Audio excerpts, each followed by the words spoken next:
Fam, what's up? Welcome back to the CEO Pulse Podcast, where you get the real, the raw, and the mind of entrepreneurship. We are here sitting down and bringing you another episode of the Mindset Monday series with my co-host, Justin Thorstad.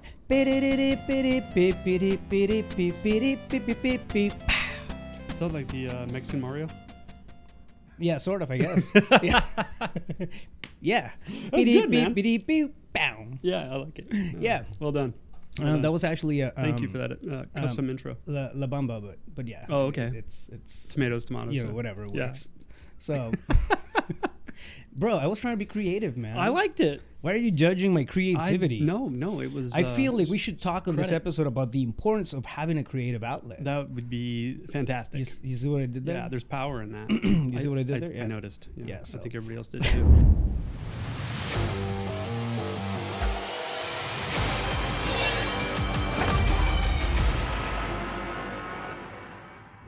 Fam, another episode of the Mindset Monday podcast. Let's talk about where ideas come from, right? One of the things that before we hit we went live, we were talking about was you know, sometimes it can be daunting to try to create this big perspective of life that we want to live, right? And have this organic flow of ideas. If you tend to be leaning more on the analytical side of a personality profile, like the creative side is going to be a challenge, right? There's people who have absolutely no challenge with being creative. However, they have a challenge with being focused. Executing. Yeah, and executing, right? So I mean, there's a lot of variables, right? But at the end of the day, like there is refuting, right? That there is an importance in having a creative outlet, having something that just kind of, you know, disconnects you from the day-to-day stuff that we go through. Yeah. And more importantly, it primes your brain to think fresh. 100%. Yeah. So many variables. Like starting this new creative outlet, I was reminded of so many, like, in my opinion, important lessons and things to remember, some mental constructs, you know, that support me in doing everything else I do in my life. Yeah. And so there's a tremendous amount of power in having that outlet. What it creates and generates for you. What I've noticed is, because I haven't had one in many years, like without it, man, everything is just all about my businesses, which are beautiful. You mean that for many years you've been just work? Yeah, but I mean, the only like work, I guess, has been 2023. But prior to that, like, it was all fun and play. And last year it seemed like work a lot. There was a lot of startups and just it just seemed like a grind a little bit. And so I was inspired to start this outlet, and just some beautiful awarenesses that I get to take into, you know, all other areas of my life. And it's also brought in a newfound sense of like creation and fun and play. It's just been real beautiful. It's let me make a just kind of like a segue here. You picked, I mean, in my head, it's one of the most interestingly weird things that somebody can pick. Is it? For a creative? Well, it's definitely peaceful. Yeah, it's me being biased because I've never done it. Yeah. So I'm addicted now too. Yeah, but I mean, I wouldn't. I guess. Control. I guess it makes sense, right? But I would not picture you as a bonsai guy. You know, like, who knew? You stand there and then you play with this plant for hours, and and it just like brings you to zen. And I mean, I've never done that. Like it's so. To now, like I'm a little bit pissed off at everything that's not that. Like it's keeping me from my bonsais. Wow. That's something that like I think my grandpa would say. Right? Yeah. Yeah. Like a retired man. Yeah. Yeah. Retired man. Somebody who just wakes up at 3 a.m, waters the trees and how'd you know? Plants and everything. Yeah. So yeah, but no. Anyways, they're my babies. It's look. That's what's so amazing about it, right? Like, for example, you don't in my head you don't fit that profile. Like I would never think of buying you a bonsai tree. Like I just don't, because that's already done. Yeah. No. Well. I get the point. I'm just wasn't, messing with you. Yeah. If it wasn't, right? But that's the thing about creativity. You never know how it's gonna strike you. You never know how it's gonna, fit in with the stuff that you're doing. And again, what it does, it's almost I mean, I see it as for me, it's music, right? Yeah. But I see it as an active meditative state. 100%. It really is. Like I'll be playing, for example, I'll be singing a song and playing a song and you know, the guitar and going to town on this thing. And at the same time, I'm thinking about other stuff. So it's not like after you get into this state of flow because you're in that creative space, it does consume, but it like my creative juices start going, and it like I don't know how to explain it. It's like somebody opened a valve. Yeah, you know what I mean, and things just start flooding through. Yeah, and sometimes I'll be like super tired mentally, right? Because I worked all day and doing the stuff that I love, you know, coaching and you know, systems and ops and you know whatever, right? At the end of the day, like you still get drained, you get tired. Yeah. And I'll grab the guitar. I even have a guitar in my office, so I'll grab the guitar, play a couple of songs, and it's almost like rejuvenating. You know, yeah.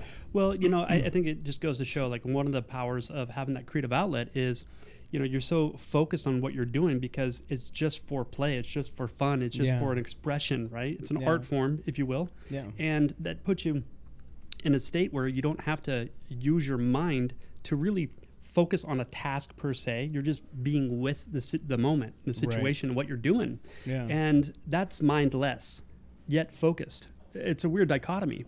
But what I'm saying is that, like, yeah, at the end of the day, man, you're using your mind all day long, right? So it's like a muscle and it's tired at the end. Yeah. But when you're doing something to just do it and you enjoy the process in of itself, and that's the fulfillment, like, yeah, it's revitalizing and things like come through you almost like you're a conduit for it. Right. Yeah.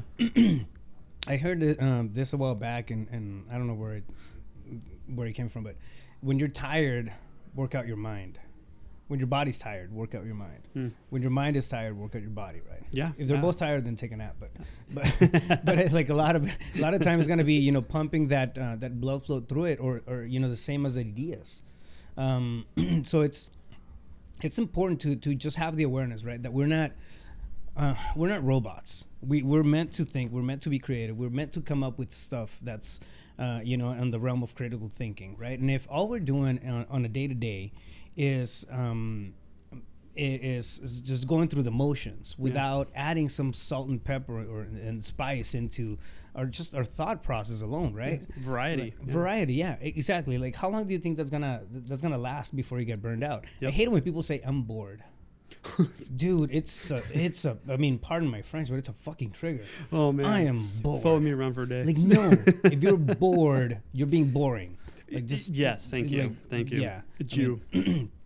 So especially with my kids. Well, one of them says that all the time. Oh yeah, I'm bored. No, like, bro, you're being bored. But it's do the dishes. Yeah, exactly. So wash a car or something. I don't know. But it's again. It happens, and it happens more often. It happens at work. It happens, you know, on our downtime. It's like, oh, I got nothing to do. I'm bored. And like, well, get into that creative space, right? Yeah. Ideas are not flowing, quote unquote. Well, I mean, do something that just draws the ideas out of you, right? Yeah. Well, you know, for me, it's like I haven't had a creative outlet in years. Like, I don't even know the last time I had one, really. And for me, it was not that I was bored, but it was like, I've got so much to work on, and I had been feeling so far behind all the time anyways, that when I have a free moment to just like stop and breathe, I'm like, okay, what do I want to do? And I look at my to-do list, which is like 3 pages long, and I'm like, I don't want to do any of that, but I want to do something. Yeah. You know what I mean? I want to just enjoy myself. And so we were at dinner, and a family member said something about she's doing these bonsais. She's got like 100 of them. She showed me pictures, and I was like, man, that looks kind of cool. Like, I'm gonna give it a shot. I mean, I still haven't done any like education per se. I'm just going for it because that's my natural tendency.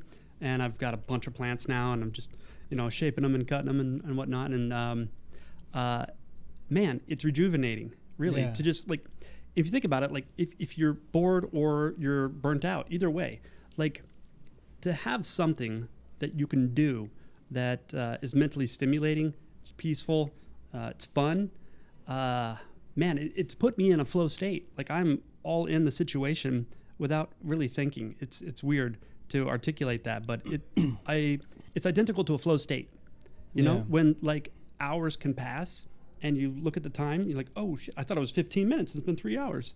Like, that's really cool. And I'm not tired when I'm done. You know what I mean? Yeah. And so I used to experience that state in business a lot. especially when we started like our mastermind and so forth years ago. And I hadn't been in that state much at all in the last year until I started this. And so it was a beautiful reminder of what that can look like. And then I get to look at, okay, how can I transpose that from the creative outlet into my business? You know what I mean? So where's the joy? Where can I enjoy the process in and of itself and the mindful focus because I choose to? And man, if you could be in a flow state in your business all the time, what would your results look like? And you know, because we have, right? Yeah. And so it was just a beautiful reminder, that just being one of the valuable lessons through this creative outlet. So one of the one of the things that it does for me, it's, and you said something very important, right? Like it'll keep you in a state of flow. There's no wrong way of being creative. I feel like they're like, you don't have, if you're being creative and you're drawing, you're playing music, whatever sounds right, like in that aspect, right? For example, for you, your bonsais, they may look weird and like they make no sense to me, but for you, it's just bringing you into that groundness that we all need as entrepreneurs, because most of the time we're flying 1,000 miles an hour. Right. So whatever that is, there's no wrong way to go about it when, you know, as far as a result, right? If you're in your creative space, you're gonna find a flow, because it's gonna be a lot easier to flow with something that's like it's individual, right? Yes. It's just to you, it's personal to you. Me being creative, it's like, dude, when I play, like for example, I'll go back to music, right? When I play music, I got used to playing for myself. I would just get, you know, in my room and start playing and I would close my eyes, right? So I'm closing my eyes because I'm in my song, I'm in my music, I'm listening to the notes, Feeling and I'm it. listening, I'm feeling it, I'm there, and I'll do, you know, go all out, right? But it's me playing for me. So now when I mean, you've seen me when I play it, like I still close my eyes when I'm playing. It's because the song it's my creative, you know, the process, right? Yeah, even if we're at dinner in Mexico and there's a live band and he gets up there and grabs a guitar, yeah. No, it's actually pretty cool. Yeah. But you're right. Like there was tequila involved, right? Yeah. Like in my defense. Wasn't of course. too bad. Yeah, no, it was great, actually. I still have that video on my phone. So, wow. But what I love about it and what you're saying really to encapsulate that is it's a form of perfect self-expression. So it's an art, there right? You go. There can be no wrong answer. And so that was the thing, like starting this as a beginner, a novice, not knowing what the hell I'm doing. It's like, I noticed that I was like, whoa, I don't want to cut too much, because like, what if I cut something wrong or cut off too much or da-da-da. And like, what I noticed is that I was hesitating from really getting into action with some of the plants because I didn't want to mess it up. And like, wait a minute, I've never done this before. I don't have an education in it. That's the process. And yeah, like mistakes are how you learn. Like why was I afraid to make a mistake as a beginner? Because I'm going to. Like it's inevitable. They're necessary for your evolution to make mistakes. That's how you learn. And so when I realized, oh yeah, I'm a beginner. I'm going to give myself permission to make mistakes and fuck up, because I will. And I'm going to learn some valuable things from that. And the first couple aren't going to be a masterpiece. Like, you know what I mean? So what are you worried about? Like perfection? Like that doesn't exist in my consciousness. So just move forward and have fun. And when I did that, because I acknowledged what I was doing, the dynamic, man, it just took off. The interesting, you know, part about the whole thing is like it's a really cool view to who we are from ourselves, if that makes sense, right? Like as you're going through it, for example, you're hesitating, right? Because you don't want to cut off this branch. And then, but if you ask yourself, like, why am I thinking so hard about it? Like you started putting yourself in this space of awareness because of that creative process, right? And then you ask yourself, like, man, is this how I do everything else? Am I just being hesitant about the stuff that I don't understand, even though I know it's got a good outcome? Like what's holding me back? So we when we start studying that kind of stuff about ourselves, man, we give ourselves the answers that we often seek, right? Totally. In your business and in your relationships. Yeah. The one thing that happens, like it's a common thing for me, like if I'm not hitting a note on a song, or it's usually become like I'm under committing to the song. Right. So that's been one of the biggest lessons that I've learned. Fascinating. From playing. That's huge. Just playing, my music, me for myself. Right. It's like, no, I'm not hitting the note, or I'm under committing to the song. I'm not committing to the song, and I'm playing, I'm being like super like technical on as opposed to not feeling it, bro. And I'll pick up a guitar, and depending on my energy, Like it's I know how it's gonna be. Like, all right, this is a field play, or no, this is gonna be a technical song. Like, because I'm just not in the mood to feel it. So the interesting thing about that is that I through the creative process or the outlet, right, I get to see a whole different side of me that I maybe I wouldn't even be aware of if I was just caught in the day-to-day stuff. It's like a mirror. Yeah, it's reflecting back. So ladies and gents out there, like if all you're doing is doing the work and going to the grind, and then just on the getting caught in the day-to-day stuff, understand that there's a different side of you that you're probably missing out on. And that side can be a beautiful blessing if you tap into it. The easiest way to see that kind of the kind of stuff within us is tapping into that creative outlet, whatever that is. Well, and if you would ask me even 3 months ago, like, hey, do you have a creative outlet? I'm like, who's got time for that, man? Yeah, I got shit to do. You know what I mean? And it's like, and then if I were to borrow your belief that it's important, then I'd go to, but I don't know what to do. And to those people, I'd say, do anything. Just get started with something. Like, you can change your mind about it. What are you curious about? Like, go for that. Like, go have fun. Yeah. Because the thing about it is, like, what I noticed in myself was through that last year, like, I was just, my cup wasn't full, man. And that's a weird experience for me, because typically my cup is overflowing. Yeah. And you can't give something you don't possess, right? So if my cup is empty, or it's only got 10% in there, how much are you really given? Only what you got, 10%. Yeah. Now, it might be 100% of your 10%, but then you got nothing, right? Yeah. And you're of no value to yourself or anybody else around you. Right. So what's your strategy to fill your cup in such a way that the abundance overflows, and you get to share all of that with the rest of the collective, your loved ones, your friends, your family, your followers, whatever it is. You know what I mean? It's like, that's a responsible approach. Yeah. Meaning responsible, just like ability to respond to yourself and like take care of number one, which means it's got to be a priority. And if it's a priority, don't you schedule that? Like, because for me, I always came last, man. Yeah. Like, I'm gonna take care of my responsibilities, my obligations. When that's clean and clear, then I can relax. And it's like, no, because there's always shit to get done, and it never all gets done. And so when am I going to invest time into me? Yeah. Do you know what I mean? So a bigger, better version of me shows up to my responsibilities and obligations. Yeah, I love it, dude. We changed. We're always like adjusting our like morning rituals and that sort of thing. So a couple, maybe a year ago, even I think if you go back and listen to some of the older podcasts and just some of the videos that I put up on the YouTube channel and all that stuff, I'm talking about the morning ritual, and then meditation is first, and then I had this time slot committed to creative thinking. So I literally called it my creative thinking hour, right? And it wasn't, I wouldn't look at emails. I wouldn't look at, anything that anything like business related, right? It was something completely, outside of it. I would either sit down and work on ideas that I had, for a book. And I wrote a book. I have a full-blown book that I've never published. Maybe I should get around to it. What's it called? So it's Over the Leap.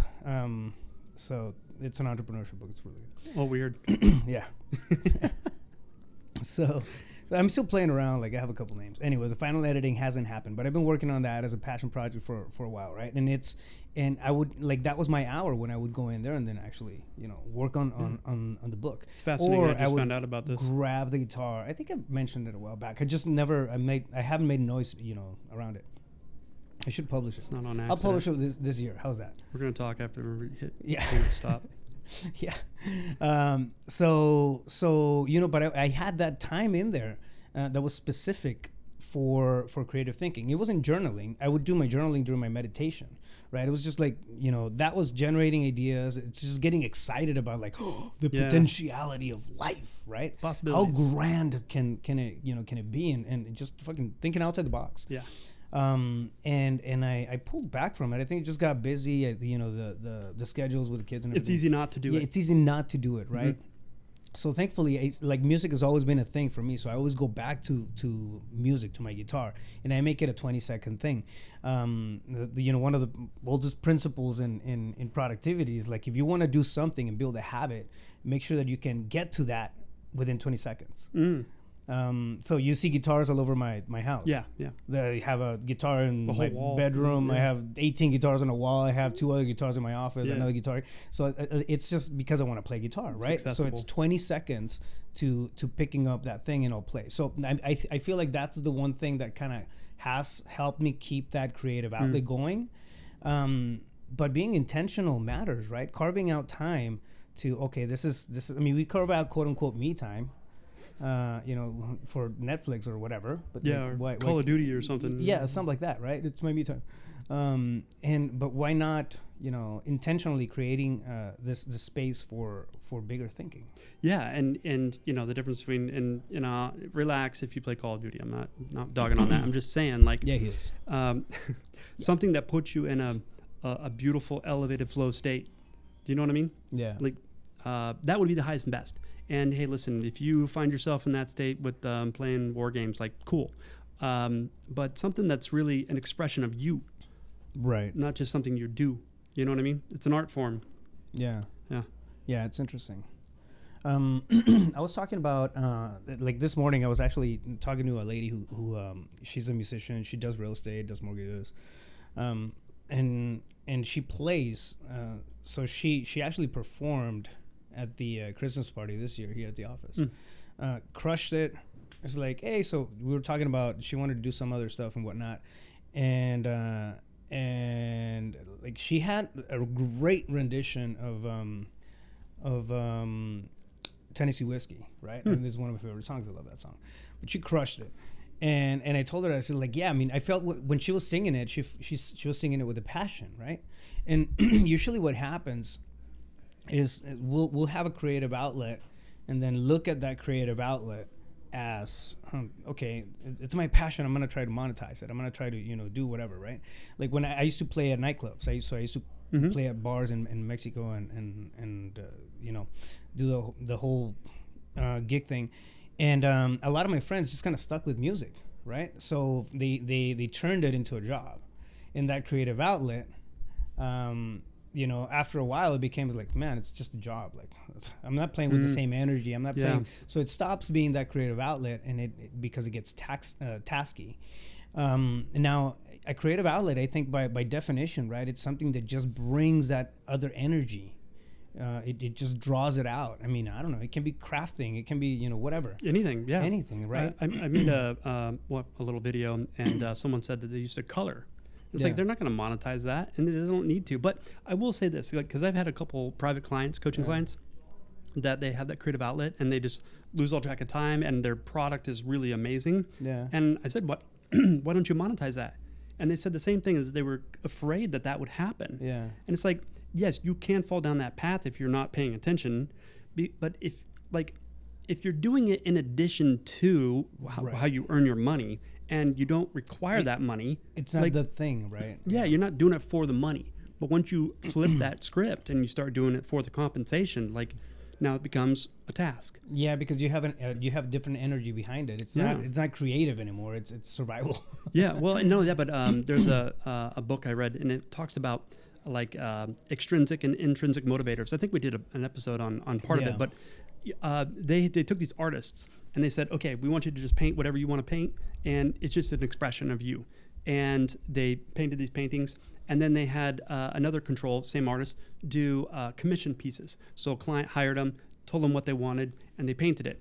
They had experts come in and assess all these paintings. There was dozens of them, and it was a blind study. They didn't know, which was which, and inevitably, 100%, the ones where they were just doing it to do it, not the commission pieces, they ranked higher from people that assess art as far as technicality, creativity, all of that. The ones that were commissioned, none of them made the score compared to the ones that they were just expressing themselves. There's something about putting the genuine creativity behind something, behind a piece, behind a song, behind. For example, your retreat. Like, there's something that encapsulates that energy, right? And people feel it. People man, like you'll see something and it's like, man, there's a lot of work that went into that. There was a big, a lot of emotion, a lot of love behind, a lot of love. Yeah. So we like that transcends. I think it's hard to explain. Let me try to capture that. So what I'm noticing is like when you're doing a thing and it truly is just an expression of yourself, perfect self-expression, full of love, you're not doing it for any other reason other than the process itself, the highest and best outcome is had. Yeah? Yeah. And that product now becomes more valuable to everybody else. Yeah. And so having a creative outlet where you can remind yourself of these things and you can experience them, the key then is, okay, how do I transpose that state and bring it to my business? Yeah. Where I'm creative. And because here's the deal, like, people are afraid to express themselves, man. Short of like actors, actresses, and musicians, like who play in front of people, most people are hiding their perfect self-expression. They're dimming it down because a long time ago they were told, you suck, it doesn't sound good, it looks like shit, whatever the case is. You're too loud. Yeah, totally. Whatever. And so like they're projecting who they think they should be to get the approval. And it's like, no, wrong. We each have our own uniqueness and our unique way of expressing that, and that is our gift. That's our talent. And instead of like shoving it down and throwing dirt on it, why don't you dust it off, bring it out, and show the world, man, your weirdness is your value. Yeah. I love that. That's our magic. Yeah. That is our magic. And understand this, like, you're not going to be a fit for everybody. Yeah, you're not supposed to be. Like, that just cracks me up, right? Yeah, not even like, ice cream is for everybody. You got different flavors. Some people are lactose intolerant. Like, oh, come on. What do you? So it's okay, right? If you're in your space, if you're in your creative and flow state, and you're honoring yourself, per se, right? And in who you are and what you're doing, it's the type of life that you're living. You're gonna have haters. You're gonna have like people who don't agree with it. You're gonna have people who say that you're nuts. You're gonna have people who don't understand you. Like, who gives a shit? At the end of the day, you gotta do you. It's a space, and I don't know if I'm ranting outside of the topic, but that creative outlet allows us, or gives us permission to be more of ourselves, to find ourselves if we haven't. It's fucking scary for me to think that somebody can go through their entire life without understanding who they are, without understanding what they love, what they enjoy, what things bring a smile to their face, what kind of relationships they actually value, as opposed to conforming to this this circle, this space that they're growing in, right? You're talking about 90% of the human beings alive today, and it's terrifying, dude. Like, you're not really living. It's walking around with your eyes closed if you're not tapping into your own creativity for life. Okay, this is the valuable lesson. Call me crazy. Unpopular opinion. The people that are afraid of haters, of people like poo-pooing on their creations. Poo-pooing? That what you run from? Poo-pooing? Follow me. This is important. You're a 40-year-old man. You shouldn't say poo-pooing under any circumstance. You know what I'm saying. The people that are avoiding that thing, haters, right? Yes. That what you run from, you run into. Because now people don't like you because why? You're inauthentic. And I'll say this. If you don't have haters, not enough people know about your perfect self-expression yet. So that's feedback. Like, you have to have haters. And why the hell are you paying attention to that? Why don't you pay attention to what you and what you're doing? Because, I used to write down like my truths just to remind me, kind of like an affirmation, but really put some energy behind it. Yeah. And one of them is, I'm not sorry for who I am. Like, I owe nobody an apology.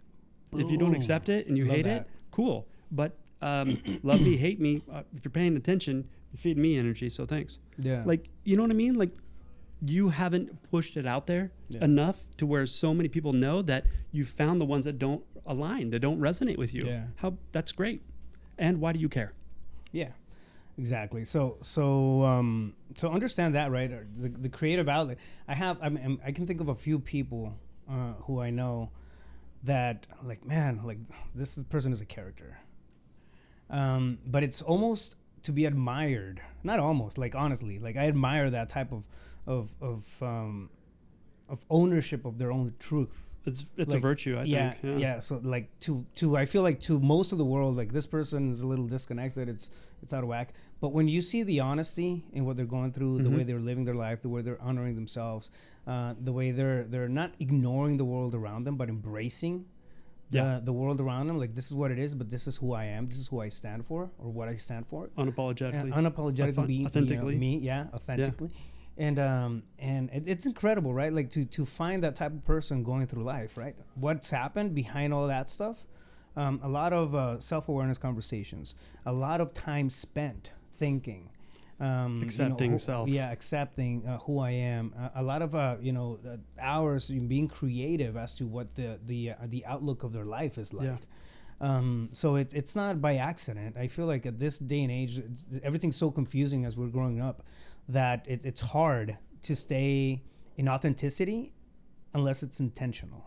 Like you have to go back to like, oh, fuck, who am I really? Like, who gets to decide that? Yeah. And yeah, it's incredible to see it. So if you're out there and you're owning, your truth, right? It's big kudos, because it's fascinating. I just had awareness, like my inner circle, my tribe. Yeah, they're all men that perfectly express themselves, and they're not concerned about how people receive them. Yeah, and I'd say that if you're not that person yet, how come you don't invite me to that group? He's part of it. He's such a dick. If you're not one of those people, and everyone knows who you are, if you have your perfect self-expression, being just who you are, that means then you're not being authentic to yourself. Yeah. And if you're not authentic to yourself, how can you be with me? Yeah. Do you know what I mean? So like, that's the price you pay and the benefit you get all at the same time. So creative outlets, they're very, very powerful. They are a must in the understanding of who we are. And like, you'll be surprised at the kind of stuff that comes up when you're really spending time in your creative outlet. I can't think of a better example than what we're doing here right now. Yeah. This, for you and me, it's a creative outlet. Absolutely. We wanted to sit down and then have conversations about just the stuff that we talk about on a regular basis. And that's not being recorded. That's not being recorded. A little less politically correct. Yeah. And go deeper on things, right? But for us, it is a creative outlet. And I feel like, we've said it 1,000 times on the podcast before. It sets us up, right, for like the rest of the week. It's a creative outlet. Why? Because it puts us in check. Well, that's why there's no script. There's no like predetermined topic. Like we just go to town on it, right? And it's the same thing, or it's just as powerful when somebody else has. Like if you have your own creative outlet, like it's gonna put you in a space of thinking. It's gonna put you in a space of awareness, and at the very least, it's going to disconnect you right away from the day-to-day stuff, from the mundane stuff that you're dealing with on a regular basis, and going to allow you to think fresh outside of that. So it's a very, very important thing. There's no right way. There's no wrong way. It's your creative space. Were you trying to be creative with those socks? Yeah, no, there's a story behind that. Yeah, I wanted to be unique today. No, that's not why. Yeah. So we're out of time today, Raph. Wrap it up. Okay, you see what I mean? there's no right or wrong way. But the power behind it is incredibly beautiful. Like it just uncovers a whole new world. So tap into your creative space. If you're the person who's just going at it and doing the work, I get it. We're entrepreneurs. We have that that chip on our shoulder where we have to perform, operate, and hustle and all that stuff. I get it. But at the end of the day, there has to be some refreshment that happens to that idea machine that we have between our ears. Yeah, right? It's like a recovery. Yeah, it is. Yeah. It's like, it's like a little vacation. Yep. On daily from the mental break. Yeah. From our own daily bullshit. So absolutely. So yeah. Yep. With that being said, I love it, man. Where can somebody get a hold of you? Yeah, my phone number 602-348-8534. JustinThorstad.com, YouTube at Mindset Coach JT, Facebook, Instagram. Homing pigeon, smoke signal, whatever. It's